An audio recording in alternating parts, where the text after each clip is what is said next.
So today we'll be exploring how a new presidential administration will impact health policy for those living with pain. So allow me to introduce Dr. Mehul Desai, who will lead that discussion. Dr. Desai practices at the International Spine Pain and Performance Center, treating patients who suffer from musculoskeletal pain and disease, and we're pleased to have him leading today's discussion. Dr. Desai? Good morning, everyone. Thank you for having me. I really appreciate the opportunity to be here and to participate in this panel. As you can see behind me, I have a map of Washington, D.C. I should probably have colored it in white because it is covered in snow right now, although our friends to the north are getting much more snow than we are. This is a really exciting and interesting time. My background is I did my specialty training or primary specialty training in physical medicine and rehabilitation, and did my fellowship training in pain medicine, and had been practicing since 2007 upon completing fellowship here in Washington, D.C. I was seeing patients today, as you can see by my hat is still on, but very excited to participate in this discussion, and really excited about the challenges that are ahead. I mean, in those challenges, there are also opportunities, and I'm really pleased to be joined by such esteemed colleagues, and really excited to hear what they have to say about this, about their take on what the Biden administration's challenges will be, and also opportunities will be with regards to pain management. So, as you would expect with any new presidential administration, there are always many questions that are brought up. Who will the new president appoint to key positions? What policy issues will take priority, especially in the midst of this COVID-19 pandemic, with the various mutations that the virus is taking on? How will pain management be prioritized, and what role will it play? And how soon will we see really definitive action on the part of the administration with regards to this issue?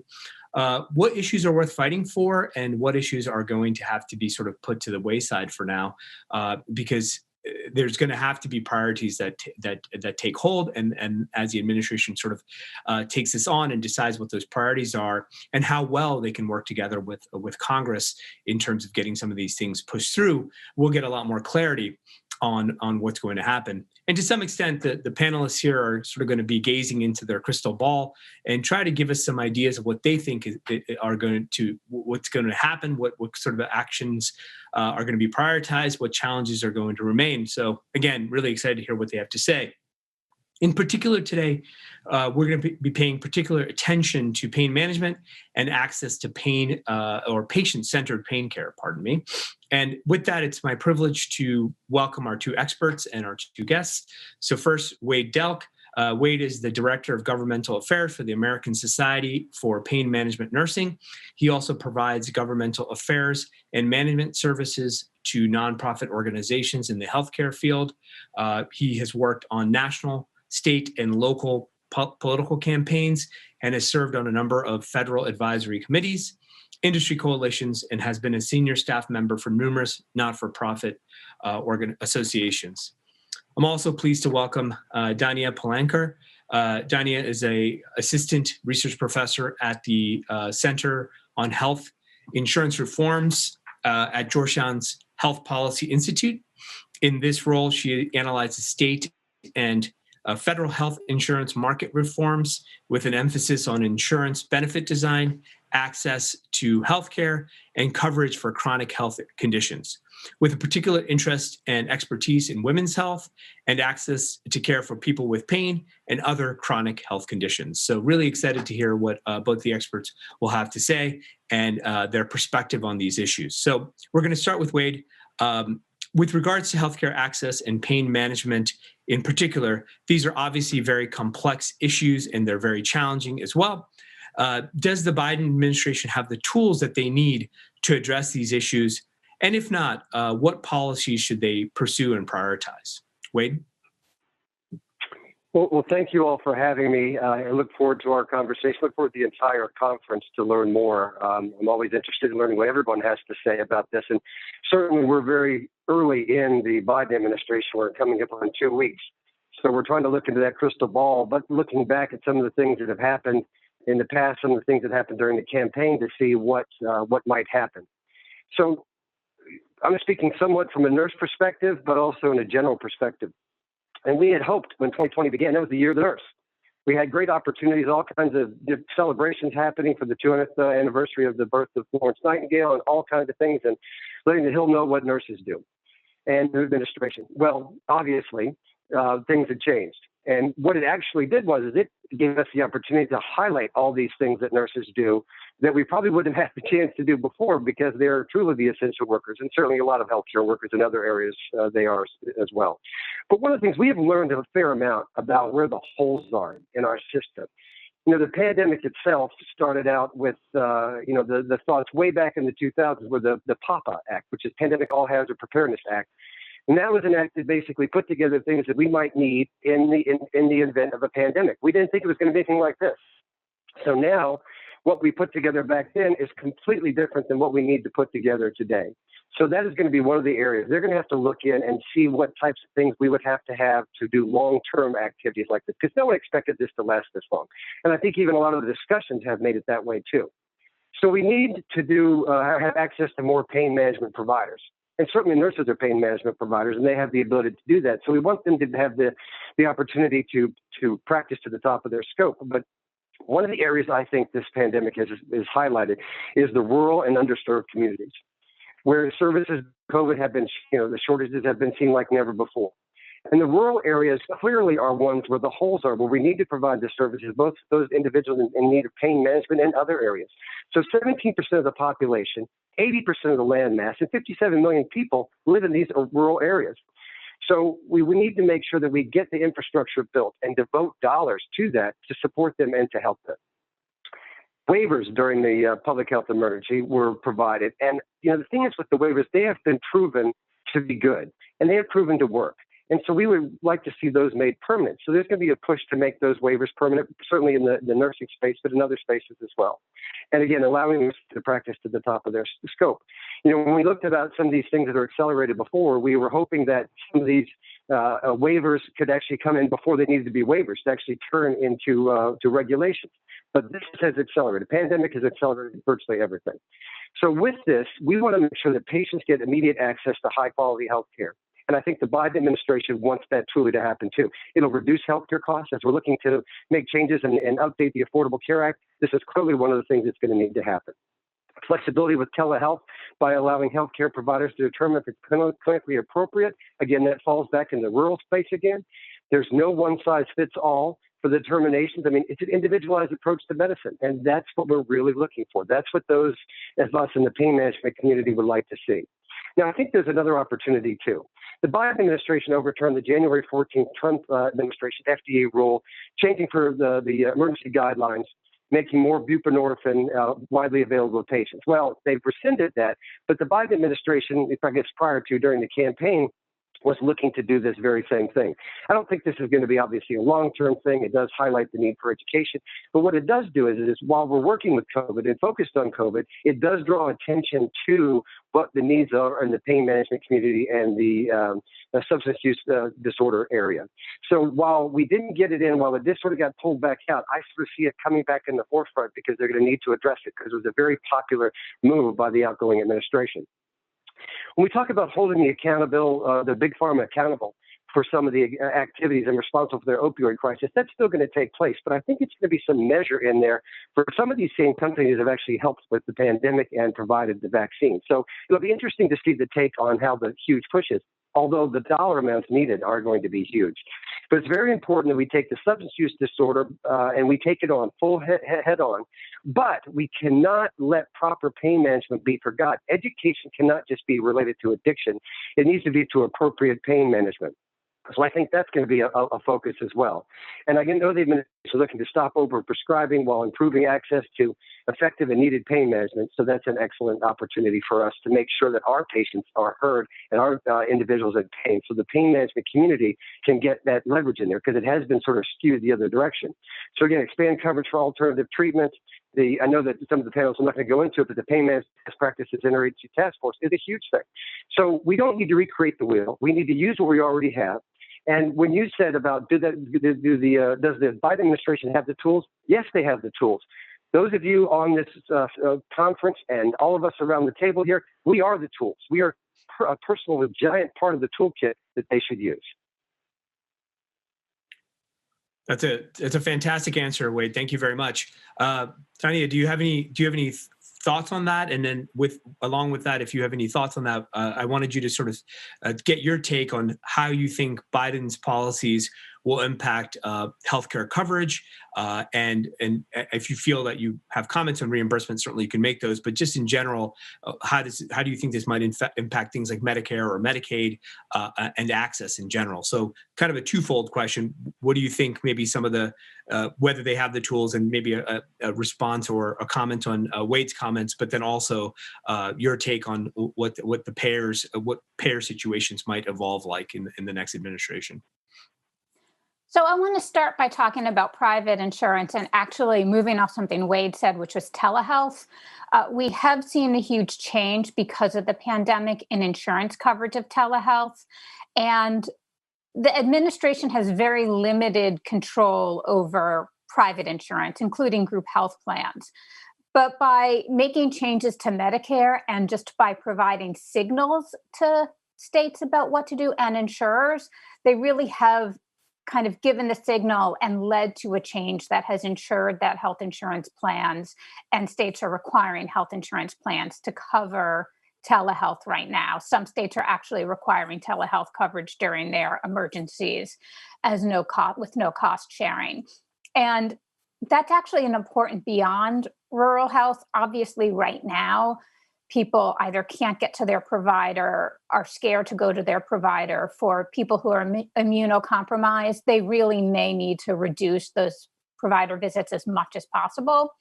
But it also opens up a whole new room for those of us with chronic pain who have difficulty getting to the provider. When you're in pain, it's one other thing that hurts. And, having that one visit to the provider may mean 2 days lost.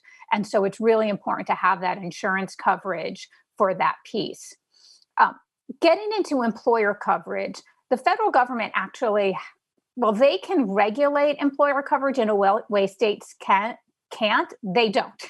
There's very little requirements on employer health plans compared to what states require on the fully insured or the individual market health plans. And the reality is, for any issue, I don't see that changing under this Congress. It hasn't been talked about in the campaigns, and it's probably not a priority right now. What is a priority is making individual market health insurance more affordable. And there was also obviously a lot of talk during the campaign about single payer versus public option. The reality is we're not going to have single payer during this administration, or I would be extraordinarily shocked if we did.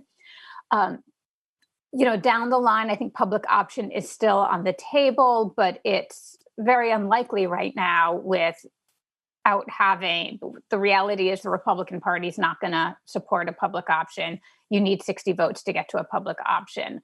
But there is in the COVID relief bill, and something that can happen through reconciliation, which is a process that only needs 51 votes in the Senate, and therefore is more realistically political right now, is to expand the subsidies to make health insurance more affordable, to make it affordable to people with higher incomes, and to increase those subsidies. And that's extraordinarily important for everybody. But the reality is a lot of people who live with chronic pain, as Kate pointed out, she had a lot of privilege. There's a lot of people who have to cut back on their work or change their work the pain takes away some of that privilege, as well as some people who just didn't have it to begin with. And so having lower cost coverage can make sure that people can access that care that they need or more likely to access it. And then I want to talk about Medicaid. And this is another Medicaid access issue, which is very important.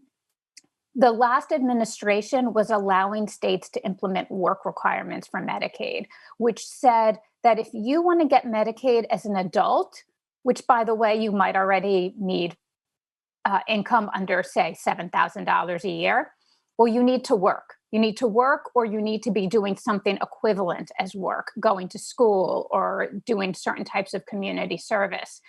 And straight out, that keeps people off of Medicaid. I mean, if you need to make no more than $7,000 and you're working, suddenly you're not eligible for Medicaid. But the other big piece there, is the reminder that certain people with severe chronic pain can't work because of that pain. Some are relying on Medicaid while they're waiting to get that Social Security determination.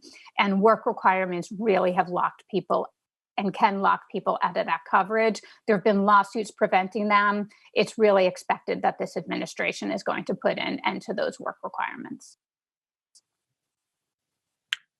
Great answer. I think that's going to, as a physician who works in the pain management space, it's been really interesting that despite the fact that we had this pandemic ongoing, I work with I sit on a lot of advocacy committees for various pain organizations, and there was a constant stream of coverage coming out from Medicare subsidiaries, I guess, that were like Max about changing coverage. So even though we were sort of completely focused on the pandemic, there was a lot actually happening behind the scenes that we were responding to sort of throughout the pandemic, which is a little bit surprising because I think a lot of people expected it to be sort of all focus was on the pandemic. In a way, it almost felt like things were being sort of snuck by us a little bit. And along those lines, I think maybe Wade mentioned this, I think there's going to have to be some commentary or maybe even some reworking of some of the CDC guidelines because some of us who work in this space felt that they were sort of only sort of focused in one direction rather than being a little bit more broad or a little bit more expansive because there's a lot of technologies. I mean, there's technology-based treatment, there's medication-based treatment, there's behavioral-based treatment. I mean, there's more in our toolbox than we probably realize. Unfortunately, much of what's in our toolbox we don't have access to because as you talked a little bit about, coverage is a little bit spotty. I know we're already over time because I feel like we could talk about this for hours and hours. It sounds like we all think that there's obviously some significant obstacles, but certainly there's incredible opportunity to do things that are going to be meaningful for all the folks that are suffering from pain and for our patients. So I think that provides a great deal of enthusiasm and excitement. I'm sort of hopeful that there's willing and able partners in Congress to work on these issues along with the administration, and that folks who are appointed to various roles are sort of proactive in their desire to work on these issues and to bring them to the forefront. I don't know if we have any questions for our panel, but I'll pass it over to the question portion here. Here's Mike. Yes, thanks to each of you for your insights. We do have a question. We've got time for one quick one, so one of you feel free to take this one. Do we have any idea of how drug pricing legislation might impact access to pain care, innovative non-opioid or other treatments?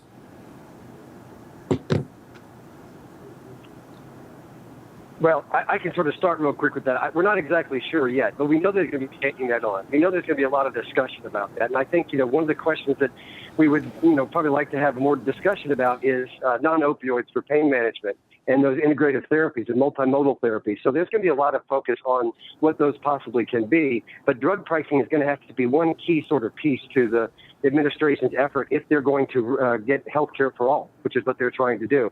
I think, too, just one other thing to add, with HHS Secretary Becerra is actually in place, former congressman and attorney general of California. One of the things the Biden administration is looking to do is to stop insurers from discriminating against people with behavioral health conditions. So that's another sort of expansion. And perhaps as an attorney general, maybe they're bringing in Becerra to do that. There's been the discussions about, well, he's not in the healthcare space, but certainly there's a lot of people in that department in the healthcare space. So maybe, again, he's there to uphold the rules. Yet to be seen, obviously, if he gets in there and finalized in there. But that could be, in fact, one of the pieces. And again, if you're going to expand the coverage, if you're going to make sure that insurers are not discriminating against people for various conditions, then clearly you are going to have to work on those drug pricings to get that down. And one final quick thing I'll say, and I'll let Daniel say something and jump in, but I think there's going to be a renewed interest in demonstration projects, too. So that's going to be another focus, I believe. Yeah, and I'll just add, the one big part of drug pricing that we saw come out at the end of the last administration was specific to insulin. That has been put under review right now, which is not because the administration does not think insulin should be provided less expensively. It's really some procedural and getting into the policy weed issue. But I think what this administration is going to try to do, and again, this is a little bit, putting on my glasses to look into the future, not just pick certain illnesses out. And if we do get broader with drug pricing reforms, then that does get to any expensive prescription drug or many prescription drugs that might be specifically to treat pain, but also those drugs such as biologics that people who have conditions, autoimmune conditions, other conditions that come with a lot of pain have to rely on. And I'll note, of course, insulin can be a really, really important drug to prevent pain if people are able to have their diabetes under control and therefore help prevent having future neuropathy. I think that's very true. I think if Well, thank you all. legislation tied to disease, the population is going to be there too. So with that, the whole buzzword in the Biden administration about equity. So we're going to see that as well. And that's going to reflect on this pricing. Great, folks. Thanks so much.